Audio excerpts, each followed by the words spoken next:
Your morning commute can feel like a perfect storm of frustration. The traffic crawls, your coffee spills, and your mood can drop before the day even begins. We have all felt that slow burn of everyday stress, that sense of being at the mercy of forces beyond our command. But what if you had a mental toolkit to not just endure these moments, but to move through them with calm precision? The ancient philosophy of Stoicism offers exactly that, a timeless method for reframing how we see reality itself. Marcus Aurelius, a Roman emperor who faced immense pressures, wrote that our life is what our thoughts make it. This video provides a clear, step-by-step method rooted in his wisdom, teaching you how to examine challenges and rebuild your perspective with steady clarity. We will explore foundational ideas like the crucial distinction between what we can and cannot influence, the practice of stepping back from our thoughts, and how to take thoughtful action no matter the situation. You will walk away with a complete framework for shifting your response to stress, moving from feeling overwhelmed to being strategically composed. How many of your current frustrations are actually shaped by the story you tell yourself about them? This single idea forms the bedrock of Stoic calm. Some things are within our power and others are not. Your power lies solely in your own judgments and the actions you choose to take, never in the events that happen around you. The Stoic teacher Epictetus opened his manual, the Enchiridion, with this exact distinction, framing it as the first and most important practice for a tranquil mind. He taught that confusion and distress arise when we desperately try to command the uncontrollable, while neglecting the absolute authority we hold over our own inner world. Think about sitting in that motionless traffic jam. You cannot control the red lights ahead, the construction that closed a lane, or the driver who merged suddenly. These are external events firmly in the category of things not within your power. What you can control is your response. You can choose to release the tension in your shoulders, to use the time to listen to an audiobook, or to simply accept the delay without adding a layer of mental frustration to the situation. Your judgment about the traffic jam and the action you take with your own attitude, that is your domain. Take a moment and bring to mind one current concern. Now mentally sort its components, which parts are truly up to you and which parts simply are not. This act of sorting is not passive acceptance, it is the first precise move in reclaiming your mental ground. What if your first thought about a problem was not a fact but just an impression? This is the heart of the second Stoic principle, the discipline of assent. It is the mental habit of creating a small but crucial space between an event and your reaction, a moment where you choose not to automatically agree with your initial judgment. The Stoic teacher Epictetus offered a powerful reminder. It is not things that disturb us but our opinions about things. An impression, like a sudden feeling of frustration or a wave of worry, is just that, a feeling. It is a raw signal, not a final verdict. The discipline of assent is the practice of catching that signal and holding it up for examination before you give it your consent and let it shape your actions. Think about the last time you received thoughtful feedback at work. The first impression might have been a quick sense of unease, a moment of hesitation, a story forming instantly in your mind that you could have done better. Without this discipline, that initial story can become your reality. You might reply with a short message, withdraw for a bit, or carry the tension through your afternoon. But with assent, you create that pause. You notice the feeling of hesitation arise, and you simply name it, an impression. You then have the space to ask, is this feedback completely without merit? Is there one part of it I can learn from?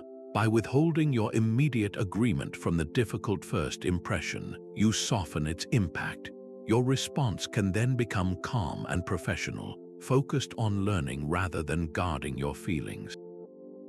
When was the last time you accepted a challenging first impression as truth, and what might have unfolded if you had kindly questioned it instead? That initial impression you question is just one small piece of a much larger picture.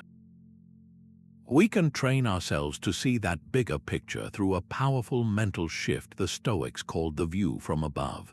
This is a cognitive exercise, a deliberate act of imagination, where you zoom out from your immediate concern to see it within the grand sweep of time and space.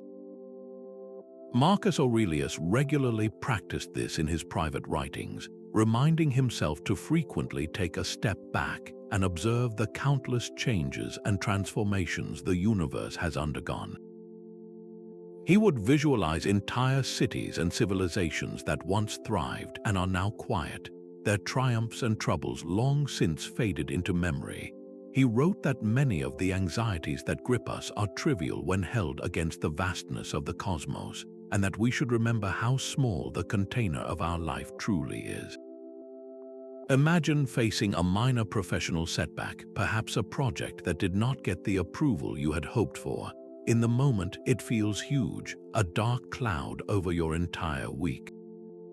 Now activate the view from above. See this single event not as an isolated disaster, but as one tiny dot on the long timeline of your career. Consider all the projects you have already completed, all the challenges you have already moved past. Then zoom out further. Think about your city, your country, the spinning planet itself, all continuing on, completely unaware of this one small disappointment. The setback has not vanished, but its weight has been recalibrated. It is no longer a catastrophe, but a manageable event. Marcus Aurelius put it beautifully when he wrote, "Remember that very little is needed to make a happy life." This perspective is not about dismissing your feelings, but about placing them in a context so vast that their intensity naturally subsides. Take a current annoyance, something that feels sharp and immediate right now. Now, in your mind, fast forward one full year. How significant will this particular problem feel to you then?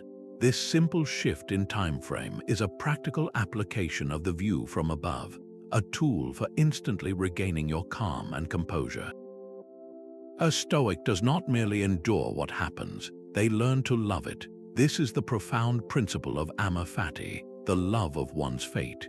It is a radical, active embrace of every event life delivers, viewing each one as a necessary and invaluable thread in the fabric of your growth. This is far from passive resignation. It is a conscious choice to welcome every experience, especially the difficult and unexpected ones, as the raw material for building resilience and wisdom. The philosopher Friedrich Nietzsche, who was deeply influenced by Stoic thought, later captured this spirit perfectly when he wrote, "My formula for greatness in a human being is Amor Fati, that one wants nothing to be different, not forward, not backward, not in all eternity." This is not about pretending hardship feels pleasant. It is about trusting the process of your own life, believing that even the setbacks are serving your development. Think of an unexpected change of plans that initially frustrates you. Your carefully arranged weekend trip is cancelled at the last moment due to a sudden storm. A common reaction is frustration, a sense of wasted time and lost experience. Amor Fati asks you to pivot. You actively look for the potential opportunity hidden within this new reality. Perhaps this unexpected quiet at home allows you to finally read that book, have a long, meaningful conversation with a family member, or simply rest in a way your busy schedule never permits. The cancelled trip becomes the gift of stillness. The obstacle is not a barrier to your path, it becomes the path itself, redirecting you toward a different, yet equally valuable experience. Take a moment and bring to mind one recent disappointment, something that felt like a genuine setback. Now, with this lens of loving your fate, can you identify just one potential benefit, one hidden opportunity that this event may have created for you? Stoic resilience is not built in the calm, but forged by anticipating the storm. This leads us to a principle often misunderstood as pessimism, when in truth it is the ultimate preparation for unshakable calm, premeditatio malorum, the premeditation of things that may challenge us. Far from being a gloomy exercise, this is a strategic mental rehearsal for life's inevitable difficulties. The Stoic philosopher Seneca regularly practiced this, writing in his letters that we should project our thoughts ahead to confront all future eventualities, not so that we will be troubled by them when they arrive, but so that we will not be troubled by them before they arrive. The goal is to vividly imagine potential obstacles, unexpected turns, or personal transitions in your mind, to feel their texture and weight before they ever happen in reality.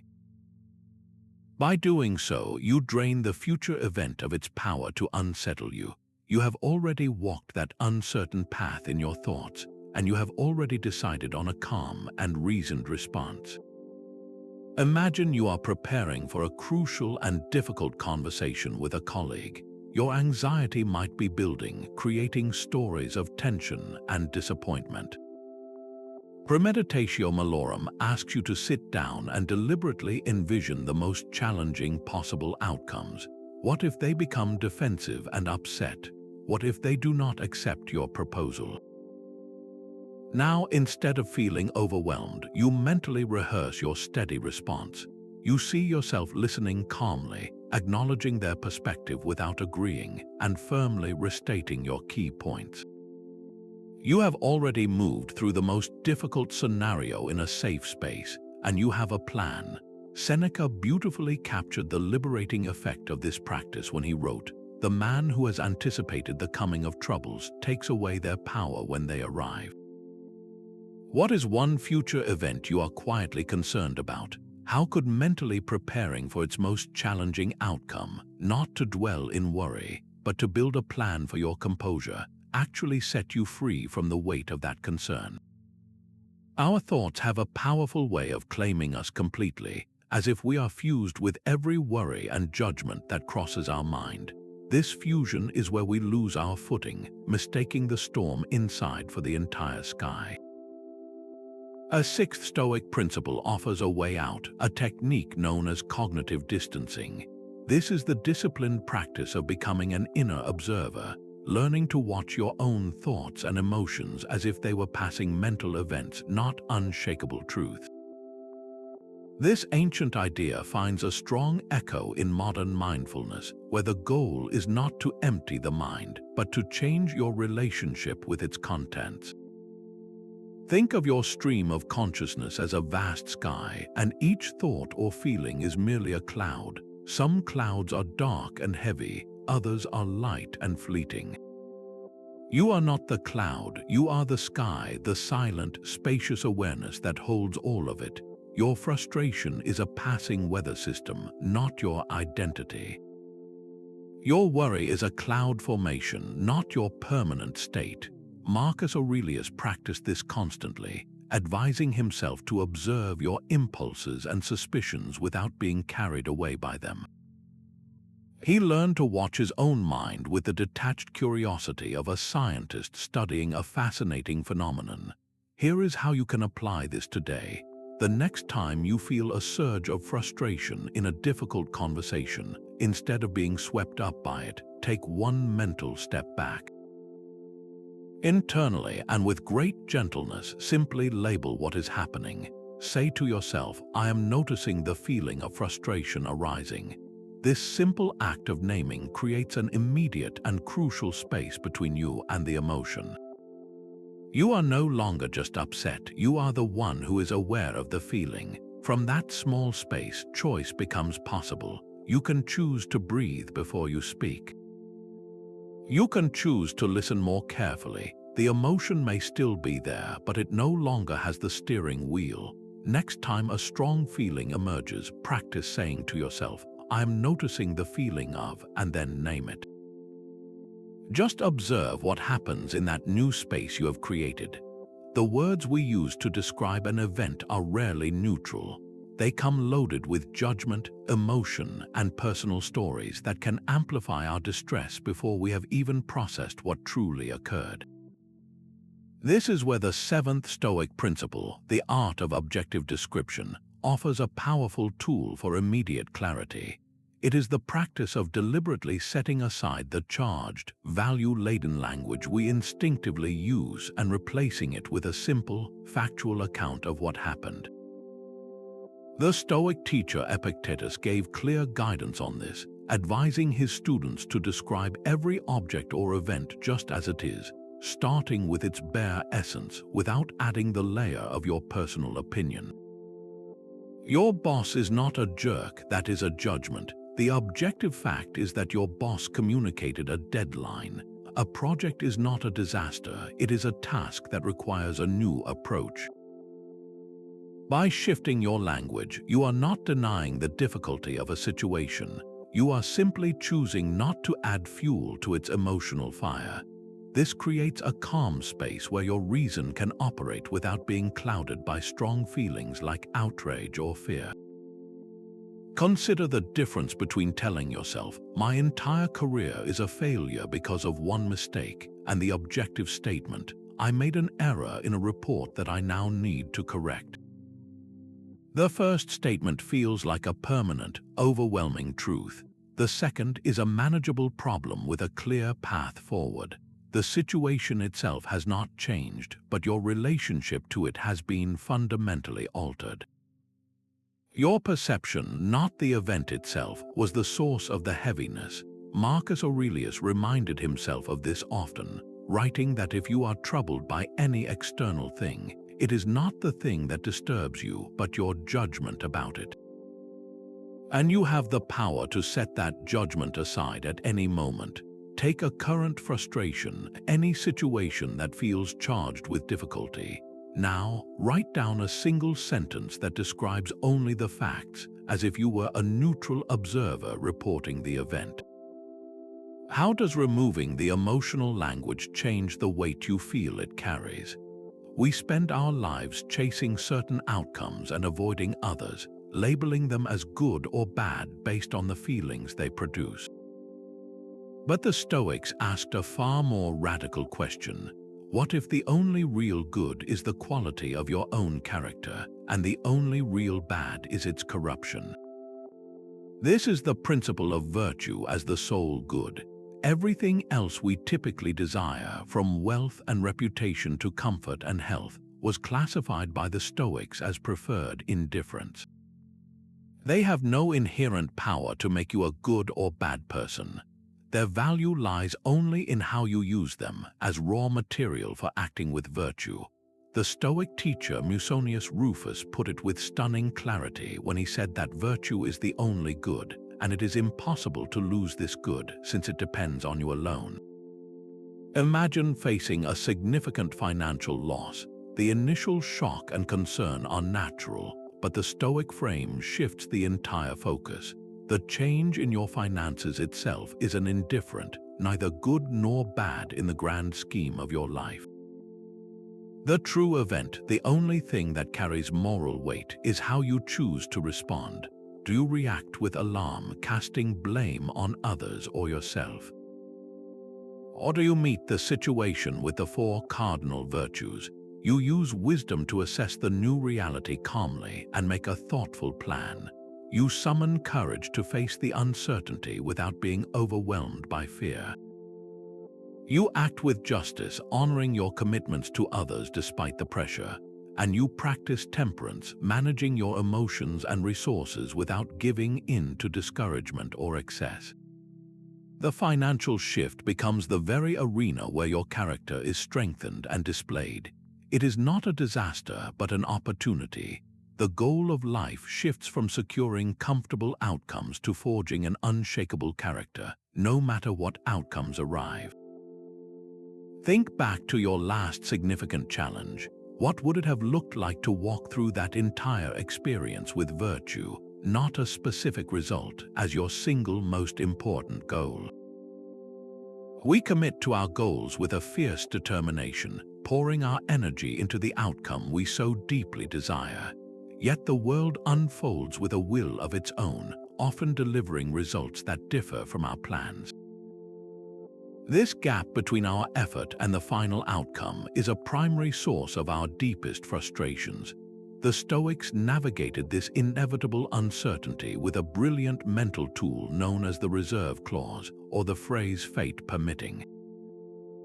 This is the quiet addendum you hold in your mind with every action you take. It means you commit to your effort with your entire being, while simultaneously holding the final result in an open hand, fully accepting that it is not entirely yours to command. Seneca captured this balance perfectly, writing that the wise person commits themselves to action while yielding the outcome to fate. He does everything in his power to achieve his aim, and then peacefully accepts whatever follows. This is not a half-hearted effort, it is a wholehearted attempt paired with a profound inner acceptance. Consider preparing for a crucial job interview. You do everything within your power. You research the company meticulously, you practice your answers, you prepare thoughtful questions, and you present your best self. You pour your full intention into the preparation. The reserve clause is the quiet thought you hold alongside all that effort, fate permitting. It is the internal agreement that you can control your preparation, your attitude, and your performance, but you cannot control the final decision, the other candidates, or the company's hidden needs. By building this acceptance into the plan itself, you accomplish two things. You prevent the frustration that comes from a sense of unfairness if the offer does not arrive, and you protect the quiet confidence that comes from knowing you did your part excellently, regardless of the external result. Your self-worth remains anchored in your dedicated effort, not in an outcome you could not fully control. For a goal you are currently pursuing, try quietly adding the mental reserve clause, fate permitting, to your efforts. How does consciously acknowledging the limits of your control soften your attachment to a single, specific outcome and return your focus to the quality of your own actions? There is a profound difference between asking what you should do and asking what the wisest version of you would choose. This brings us to the final principle, the contemplation of the sage. When you are caught in a moment of confusion or uncertainty, you pose a simple but powerful question to yourself. What would a perfectly calm and thoughtful person do in this exact situation? The Stoic sage is an idealized figure, a mental model of someone who always acts with clear reason and deep inner peace. This is not meant to be a standard for self-criticism, a reminder of how far you fall short. It is an aspirational guide, a way to access your own highest judgment by imagining it embodied in another. Seneca, in his letters, often spoke of the importance of having a wise person to observe, writing that we need to set before our eyes a good man, and we should live as if he were always watching us. The sage is that inner witness, the best possible counsel you could ever hope to have. Imagine you are facing a professional dilemma where taking a shortcut would benefit you personally, but it compromises your integrity. The immediate pressures and justifications can feel overwhelming. Now pause and invite the sage. You close your eyes and ask, how would a person of absolute fairness and strength navigate this? The answer that arises is not a complex philosophical argument. It is often a clear and quiet knowing. The just person would choose the honest path, not because it is easy, but because it preserves their character. The courageous person would speak the truth, even if their voice shakes. By using this idealized model, you are not comparing yourself to perfection. You are giving your own inner wisdom a clear and steady voice to cut through the noise of fear and desire. The sage is not a person you will ever meet. It is the person you are learning to become, one deliberate choice at a time. When you next face a difficult decision, however large or small, create a moment of stillness and ask yourself this single question. What action right here and right now would truly embody the virtues of wisdom and courage? Positive thinking tells us to focus on what we want, to visualize success and abundance. But Stoicism introduces a counterintuitive practice that builds a far more resilient kind of joy, negative visualization. This is the deliberate, periodic exercise of imagining the transition of the people and things you value most. It is not a descent into worry, but a profound training to cherish what you have while you still have it. The Stoic philosopher Seneca regularly advised this, reminding us that we should love all our dear ones, but always with the thought that we have no promise that we may keep them forever. He wrote that we never truly own anything, we merely have it on loan from fortune, and the owner can always ask for it back. This is not a fixation on what is difficult, but a clear-eyed recognition of life's natural rhythm, which makes every moment of possession infinitely more precious. Think of sitting with a loved one, a partner, a child, a close friend. For just a brief moment, allow yourself to consciously imagine your life if they were no longer present. Feel the quiet of that space, the absence of their laughter, the empty chair at the table. This is not meant to create sorrow, but to accomplish something remarkable. When you return your attention to the present, to the reality of their presence beside you, that reality is suddenly illuminated. Your appreciation for them is no longer automatic or assumed, it is felt deeply and immediately. The conversation becomes more meaningful, your attention more focused, your gratitude more genuine. You have not lost anything, you have rediscovered everything. Take a moment to visualize life without one thing you take for granted, perhaps your health, your home, or a simple daily comfort. How does that conscious, temporary contemplation of its absence deepen your appreciation for its presence in your life right now?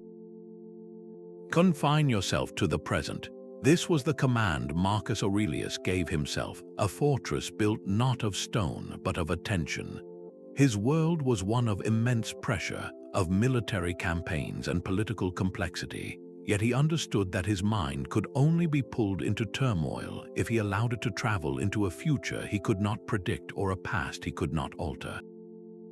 This principle transforms your immediate reality into a sanctuary of manageable action. When you focus exclusively on the task or challenge directly in front of you, you refuse to be burdened by the imagined difficulties of tomorrow or the echoes of yesterday. This is not avoidance, it is strategic concentration. It simplifies seemingly monumental problems into a single, doable step, conserving the immense mental energy we often spend on uncertainty and reflection. Consider a large, complex project at work. The entire undertaking can feel overwhelming, a mountain of tasks that triggers concern. But what if you applied the fortress of the present? You would deliberately pull your focus from the daunting summit and place it solely on the very next stone in the path.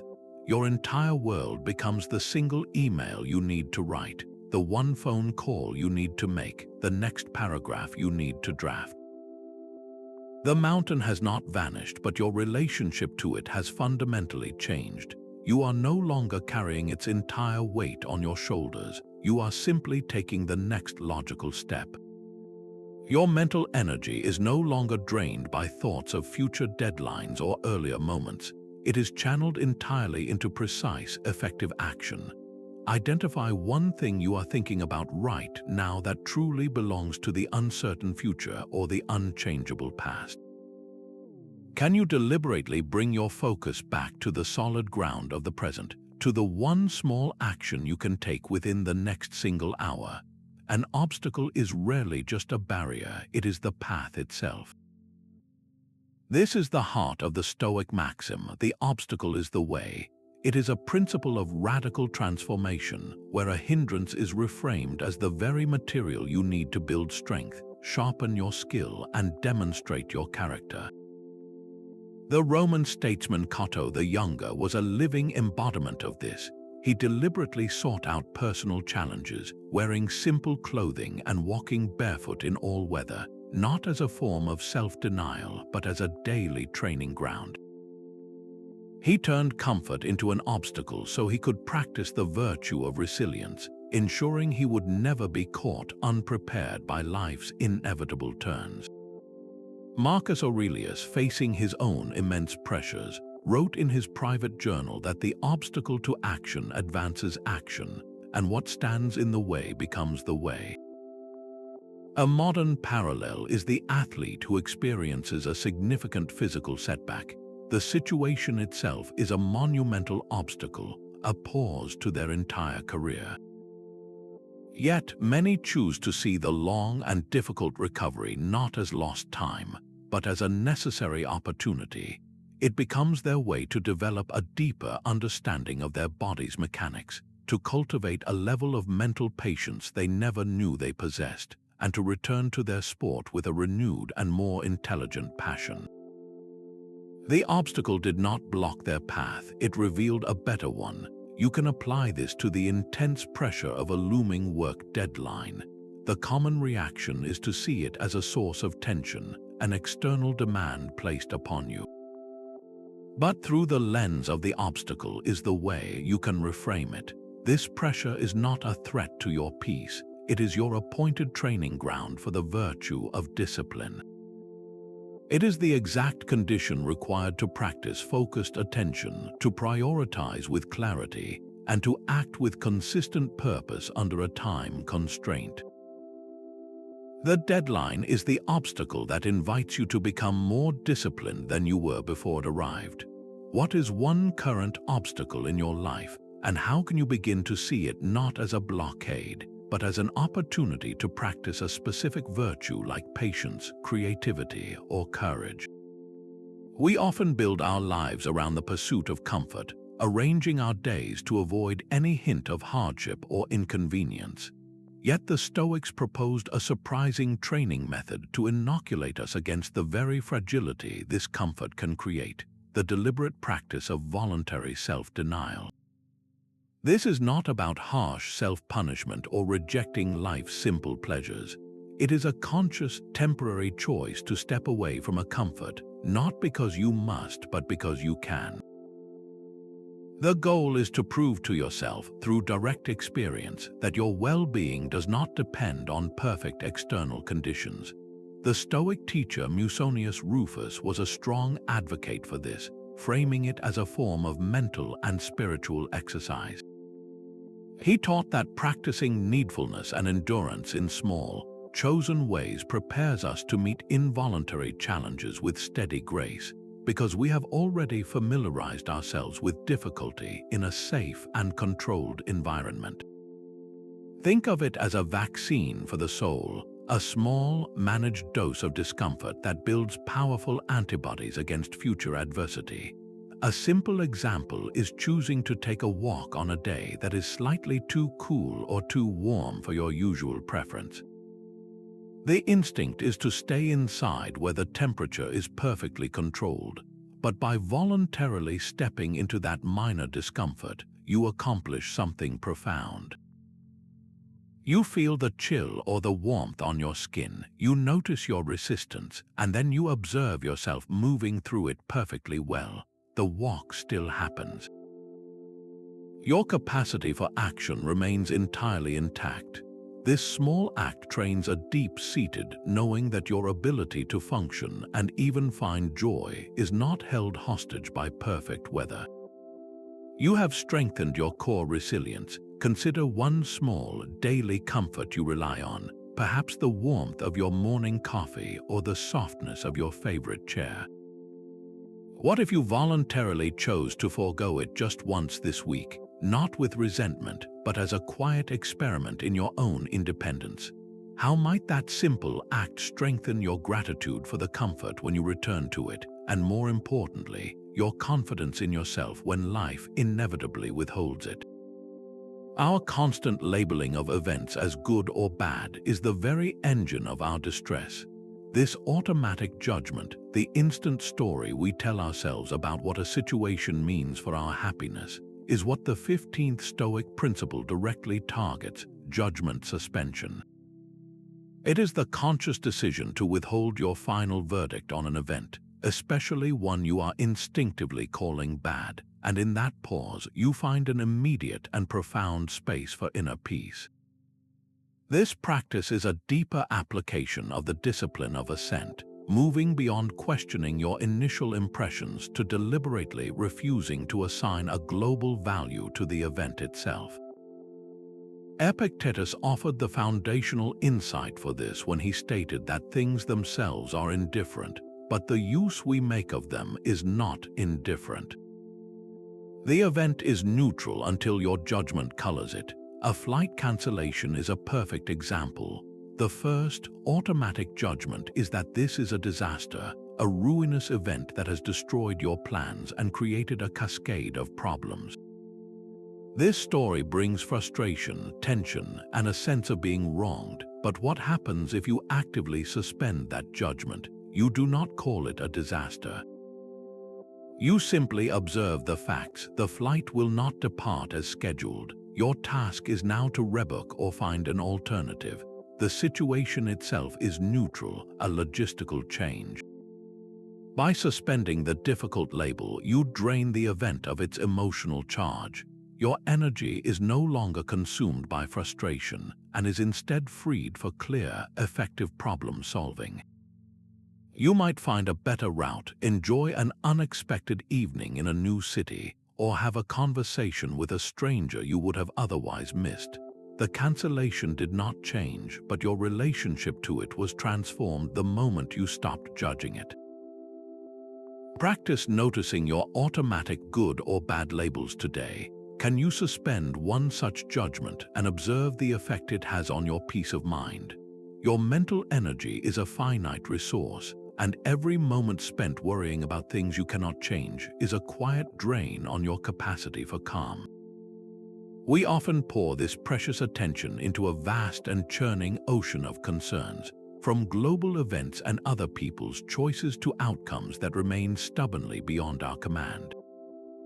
The Stoics visualized this dynamic with elegant simplicity as two concentric circles.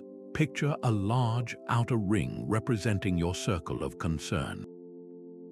This contains everything that captures your attention and stirs your emotions, regardless of your ability to influence it. Inside that large ring sits a much smaller, more potent circle, your circle of control.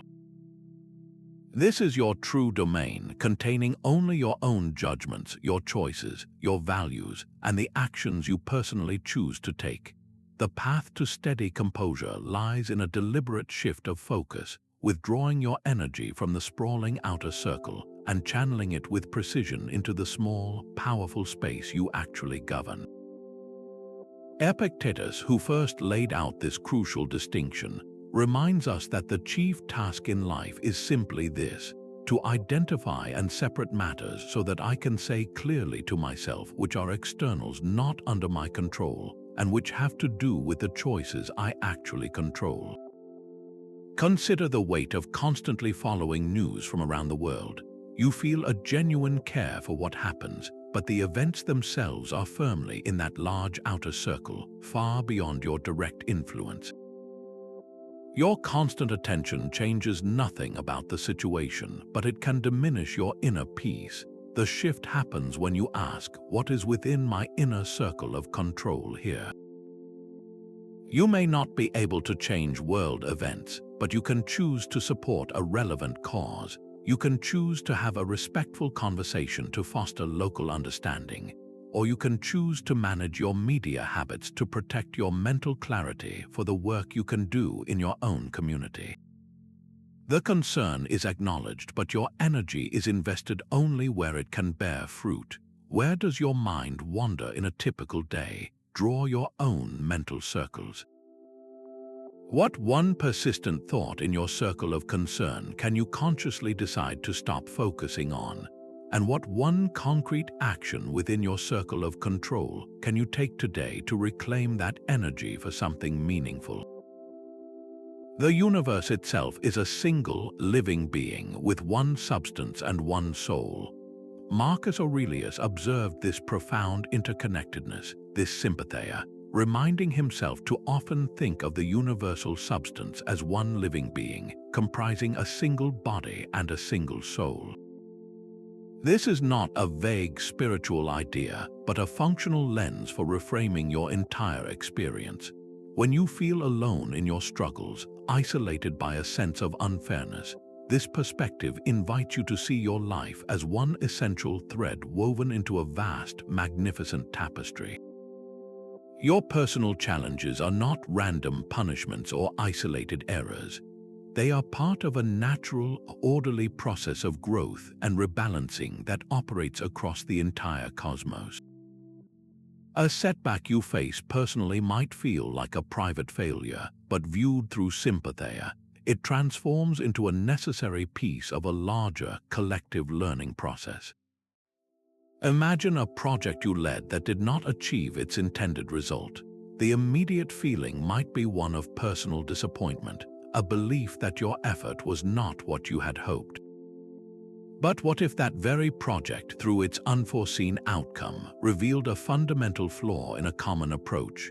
Your team, or even your wider professional community, learns a critical lesson from that experience, avoiding a much larger mistake down the line.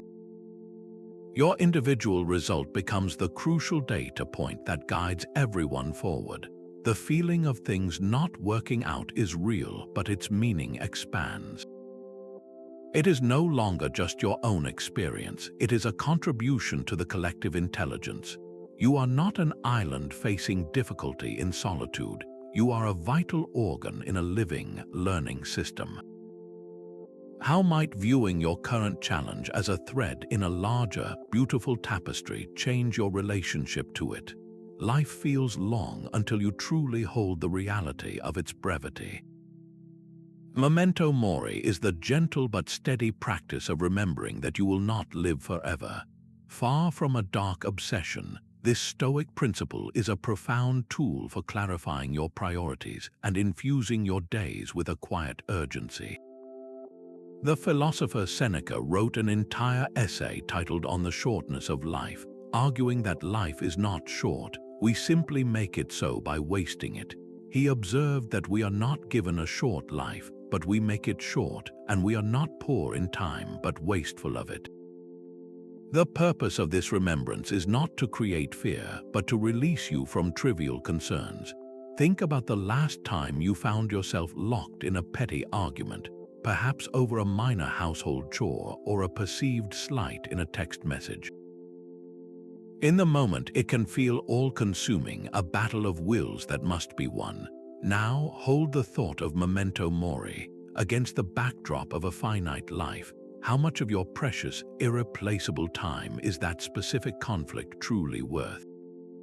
The practice invites you to consciously let it go, to choose peace not because you are wrong, but because your time is too valuable to spend on such things. It reorients your entire perspective, shrinking minor frustrations to their true size and magnifying what genuinely matters, like connection, growth, and kindness. Seneca put it with unforgettable clarity when he wrote that the whole future lies in uncertainty, so live immediately. If you knew you had only a month to live, what about your current biggest worry would suddenly seem completely insignificant. We often look for applause after we act, measuring our success by the volume of the reaction we receive. But what if the truest measure of an action was not its echo in the world, but the quiet integrity with which it was performed? This is the heart of acting with purpose, not for praise. The Stoic ideal asks us to align our actions with virtue and nature, making them complete in themselves, entirely independent of the external validation or criticism that may follow. Your worth is not determined by the crowd's cheer or its silence, but by the quality of your own intention.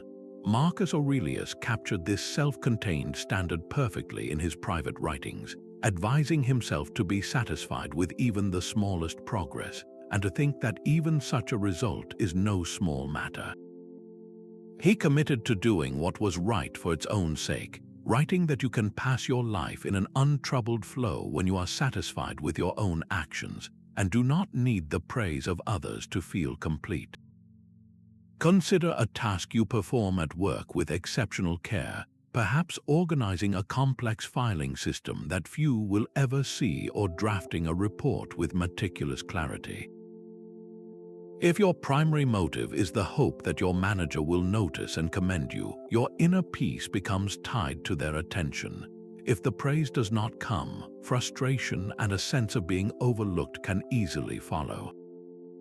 But if you shift your focus to the intrinsic value of the action itself, the entire experience transforms. You take satisfaction in the order you have created, in the knowledge that you have done your job well according to your own standards of excellence. The action is its own reward. The boss's notice becomes an irrelevant variable. You are freed from the emotional roller coaster of others' opinions because your compass points inward to virtue, not outward to applause. Recall a recent action of your own, something you put genuine effort into. Were you quietly performing it for the praise or recognition it might bring, or for the inherent value of the action itself? How can you begin to shift your focus, making the quality of your effort and the alignment with your character the entire point of the endeavor? A single breath can be the difference between a reaction you regret and a response you respect. This is the 20th principle, the power of the pause between impulse and action. It is the physical embodiment of everything we have explored, turning cognitive distancing and the discipline of assent into a tangible, breath-long space. Epictetus advised his students to not be swept up by the force of a strong impression, but to say, "Wait for me a little, impression. Let me see who you are and what you represent." That brief delay is a fortress for your mind. When a difficult word is spoken or a frustrating message arrives, your nervous system is primed for an immediate, often emotional, reply. The practice is to consciously insert a gap, a moment of stillness where you do nothing but breathe. Consider the sting of receiving an angry email. The first impulse is to fire back a defensive or equally sharp message, a reaction that often escalates the conflict and leaves you feeling unsettled. Now apply the pause. You read the email, you feel the heat rise in your chest, and instead of clicking reply, you make a different choice. You close the application. You stand up and walk away for 1 full hour. In that space, your nervous system calms. Your initial impression, the feeling of being challenged, softens and loses its grip. When you return, you can read the message with new eyes, often finding the heart of a valid concern resting beneath the harsh tone. Your eventual reply can then be calm, professional, and solution-focused, completely disarming the original tension. Your power was not in the content of the email, but in your command of the space between receiving it and answering it. Identify one common trigger in your daily life, a situation that reliably sparks a quick, heated reaction from you. Can you commit to taking just 3 deep, deliberate breaths the very next time it happens, and observe how that small pause changes everything about what follows? Success arrives with the same unpredictable timing as any setback, and it can be just as quietly disruptive to your inner peace. The same mental muscles you build for facing difficulty are essential for navigating good fortune with steady grace. A promotion at work, a wave of public praise, a sudden financial windfall, these are all what the Stoics called preferred indifference.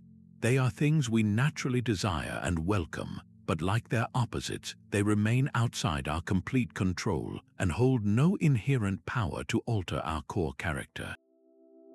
Fortune gives and fortune takes away, as Seneca often reflected, reminding us that she does not change our soul, she only turns her wheel. Imagine receiving that long-hoped-for promotion. The initial rush of validation is a wonderful feeling, a genuine moment to enjoy. The Stoic approach is not to suppress that joy, but to consciously receive it without letting the event attach itself to your fundamental identity. You can feel gratitude for the opportunity. You can celebrate the milestone with those you care about, yet you hold a quiet understanding within. This new role, this title, this increase in responsibility, it is a circumstance you will navigate, not a new definition of who you are. Your self-worth remains anchored in your virtues, your integrity, and your effort, not in the external badge of success. When you decouple your inner state from the highs of good fortune, you inoculate yourself against the inevitable shift when circumstances change once more.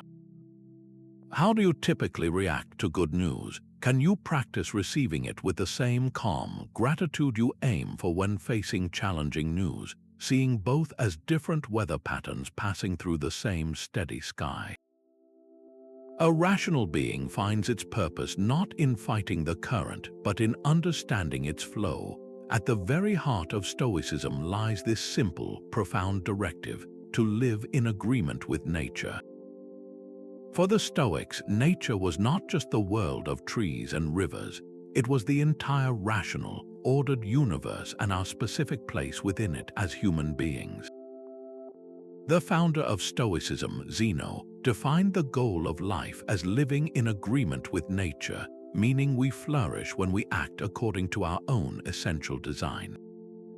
And what is our human nature? We are beings endowed with reason, capable of logic and reflection, and we are inherently social, wired for cooperation and community. This understanding provides an unshakable, objective standard for reframing any challenge. When you are faced with a problem, the question is no longer just how you feel about it, but what a rational and social response would require of you. Imagine a sharp disagreement with a neighbor over a shared property line. The first instinctive reaction might be frustration, a story forming about their unfairness, a desire to stand your ground and win. But this emotional response pulls you away from your own nature. The Stoic reframe asks you to pause and return to your core design.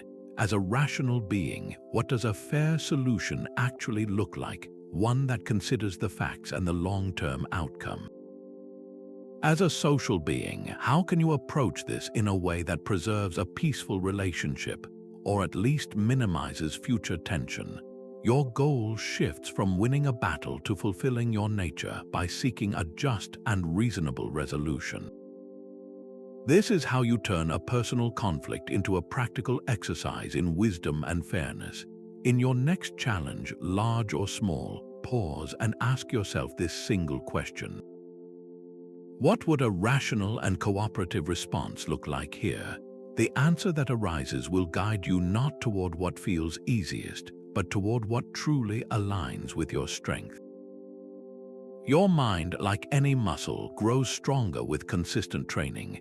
Journaling is the daily gym for your Stoic practice, a private space where you move from understanding these principles to truly living them. This is not about keeping a diary of events, but about conducting a deliberate nightly review of your own judgments and actions. The most powerful example we have is the personal notebook of a Roman emperor, which we now know as Marcus Aurelius's Meditations. He was not writing for an audience or for fame. He was writing to remind himself of his own philosophy, to correct his course, and to strengthen his resolve. You can adopt this same powerful habit with a simple three-question structure. First, ask what happened today. Describe one specific event factually without emotional charge. Second, ask what my initial judgment was. Did I immediately label it a setback, an unfairness, a personal shortcoming? Third, and most importantly, ask how I could have applied a Stoic principle. Could I have used cognitive distancing to see my frustration as a passing cloud? Could I have practiced the view from above to shrink the problem to its true size? This nightly ritual transforms abstract ideas into lived wisdom, forging new mental pathways one reflection at a time. Your challenge is to start a Stoic journal tonight. Take one single event from your day and analyze it using just one principle from our journey together. This small act is not just writing, it is the quiet, steady work of building an unshakable core. True strength is not the absence of emotion, but mastery over the ones that cloud your judgment. This brings us to the powerful Stoic ideal of Apatheia, a state of calm clarity often misunderstood as being cold or unfeeling. Apatheia is not about eliminating all feeling. It is about achieving freedom from the overwhelming and irrational passions that disrupt your reason. Think of the difference between a deep, steady sense of joy and a frantic, giddy excitement. Seneca beautifully captured this distinction, noting that the wise person experiences a stable and consistent cheerfulness, while the fool is tossed about by fleeting, intense emotions that quickly burn out. Apatheia is the inner stillness that remains when you have consistently practiced the principles we have explored, from cognitive distancing to the reserve clause. It is the quiet mind in the middle of the storm. Imagine facing a genuine challenge, like a sudden and serious health situation for someone you care about. The common and very human reaction is a surge of alarm. This overwhelming feeling can make clear thinking difficult, leading to rushed choices or a sense of being completely overwhelmed. A person who has cultivated apatheia does not feel nothing. They feel a profound care and concern, but their mind remains a calm and focused instrument. They can ask the necessary questions, listen carefully to the medical advice, and provide steady support, all because their inner world is not being ruled by the storm of passion. Their actions are guided by love and reason, not overshadowed by fear. What disruptive passion, perhaps a flash of frustration or a lingering sense of wanting, most often disturbs your own peace?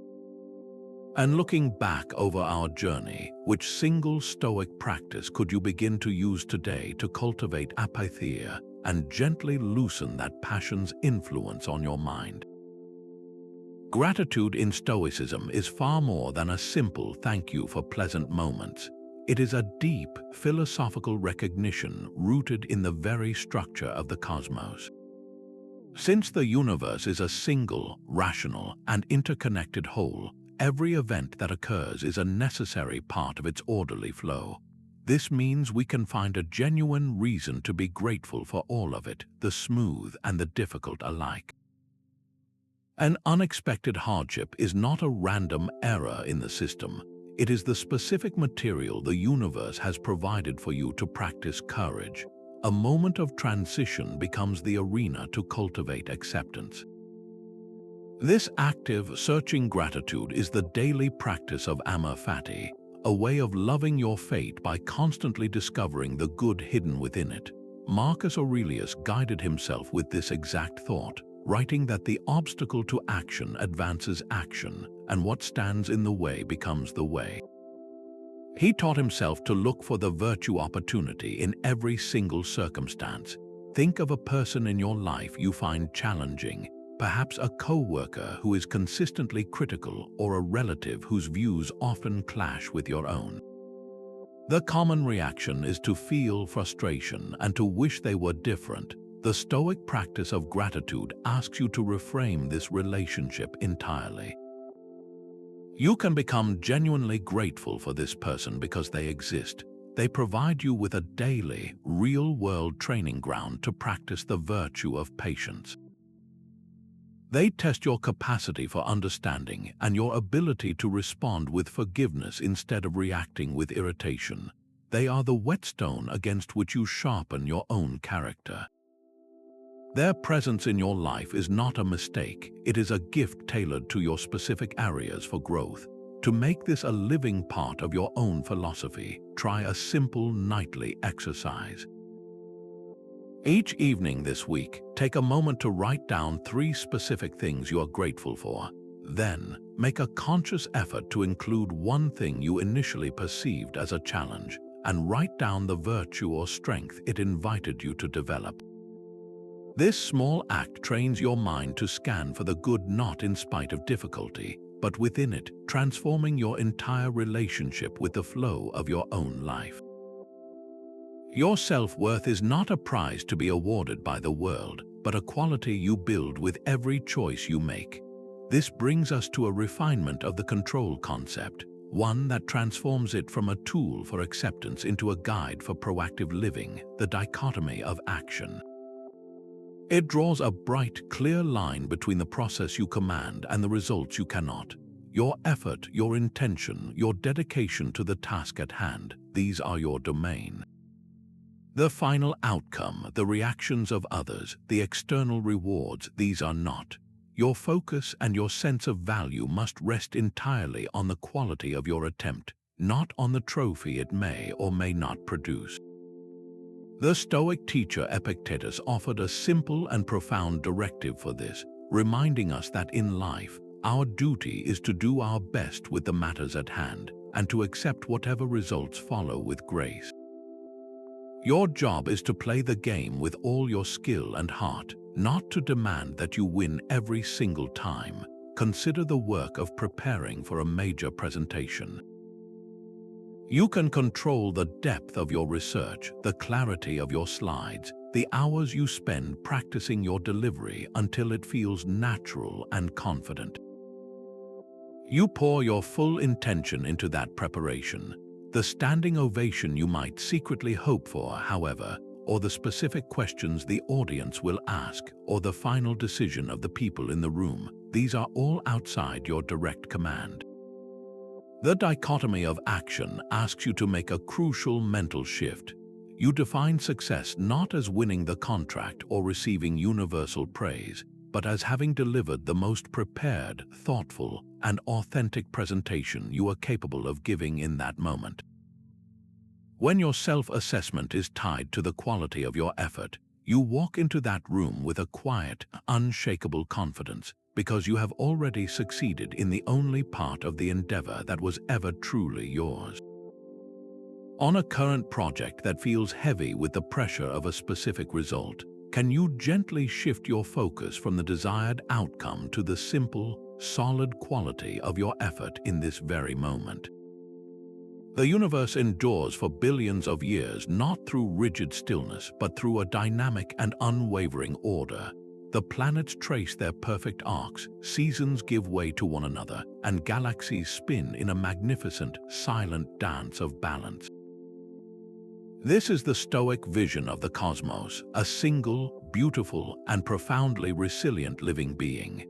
The 27th principle invites you to model your own inner world after this cosmic example, to cultivate an internal state of order, an eye for beauty, and a stability that can bend without breaking. The Stoic philosopher Cleans, in his beautiful hymn to Zeus, expressed this sense of awe, writing that nothing occurs on earth without you, God, nor in the divine sky nor on the sea, except what some people do in their own confusion. He saw the world as a unified, rational whole, and our highest calling is to align our own small lives with its grand, intelligent design. Think of a great oak tree in a powerful storm. Its branches sway and its leaves are tossed by the wind, yet its roots hold firm deep within the earth. The tree does not resist the storm, it moves with it, absorbing the force without coming apart. This is the resilience we seek to build within ourselves, an inner strength that allows us to be moved by life's challenges without being uprooted by them. When your mind feels like a swirl of worries and reactions, pause and bring your attention to the cosmos. Contemplate the moon faithfully orbiting our planet for millennia. Consider the sun rising each morning without fail. This is not a distant, abstract idea. It is a practical template for your own composure. Your thoughts can be like scattered leaves in the wind, or they can be guided by the same principle of orderly movement. Your actions can feel rushed and reactive, or they can flow with the calm, purposeful rhythm of the seasons. In this very moment, with whatever challenge is before you, ask yourself a single question. How can I bring a similar, steady order to my next thought and to the very next action I choose to take? Procrastination is a quiet debt we owe to a future we assume is guaranteed. We tell ourselves we will mend that friendship next month, start that meaningful project next year, or finally speak our truth when the time feels right. But a life built on these delays is a life lived in the waiting room of your own potential. This is where Memento Mori, the remembrance of our finite time, becomes the ultimate tool for reframing not just our fears, but our very capacity for action. Seneca saw this clearly, observing that we are all moving through our days, and yet we postpone life itself. He wrote that we are not given a short life, but we make it short, and we are not poor in time, but wasteful of it. The awareness of an ending is not a heavy fixation. It is the very catalyst that transforms intention into decisive movement. Consider that difficult conversation you have been avoiding with a family member, a conversation tangled in old hurts and pride. You have likely rehearsed the words in your mind 100 times, yet something always holds you back. Now, hold the lens of Memento Mori over that hesitation. If you knew your next conversation with this person could be your last, what would you truly want to say?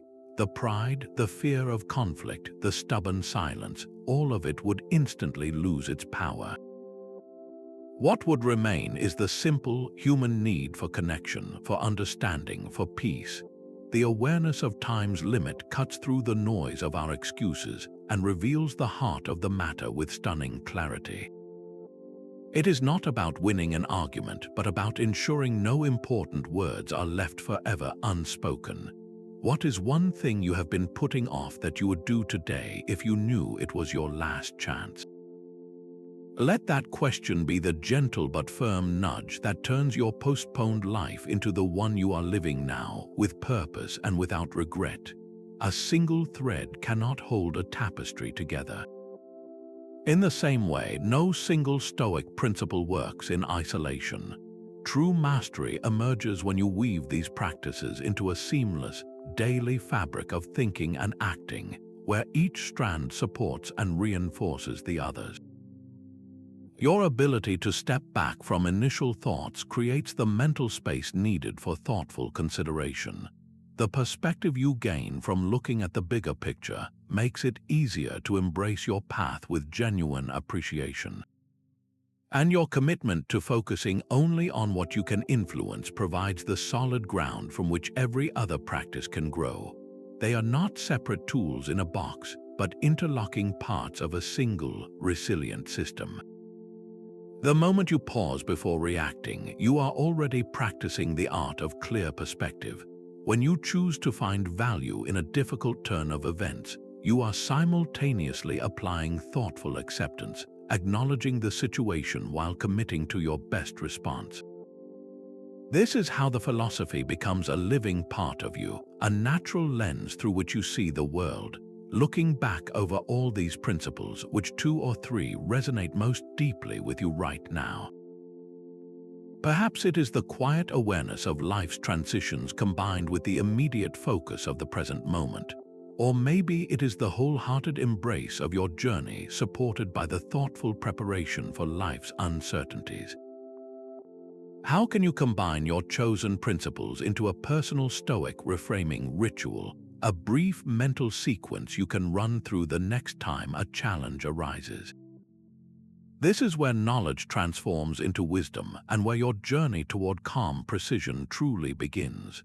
Your journey into the Stoic method does not end here, it simply finds its true beginning. This is not a destination you reach, but a path you walk for a lifetime, a continuous practice of reshaping your perspective from the inside out. The calm precision we have explored is not a shield against life's inevitable challenges, but a way of moving through them with a clear mind and a steady heart. It all returns to that foundational shift, focusing your energy not on the uncontrollable events around you, but on the one thing you truly command, your own judgments and the virtuous actions you choose to take. Your inner world is the only place where your authority is complete. Marcus Aurelius left us with a final, unifying thought that captures this entire journey, writing that the soul becomes dyed with the color of its thoughts. Every moment of stepping back, every application of the wider view, every quiet acceptance of what life brings, adds another gentle brushstroke of calm and clarity to the fabric of your being. Do not feel you must master all these principles at once. The most profound changes begin with a single, small step. Choose just one idea from our time together, perhaps the pause of a single breath before you react, or the nightly practice of reflecting on one event. Carry it with you for the next week. Be patient and kind with yourself as you practice, for you are retraining a mind shaped by years of automatic reactions. If this path toward a more resilient and peaceful life resonates with you, we invite you to join our community of practice. Subscribe for more guides that translate ancient Stoic wisdom into practical, modern tools. And to make your commitment real, share in the comments below which one principle will you try first. Your choice is the first, powerful step in shaping your own inner world with the color of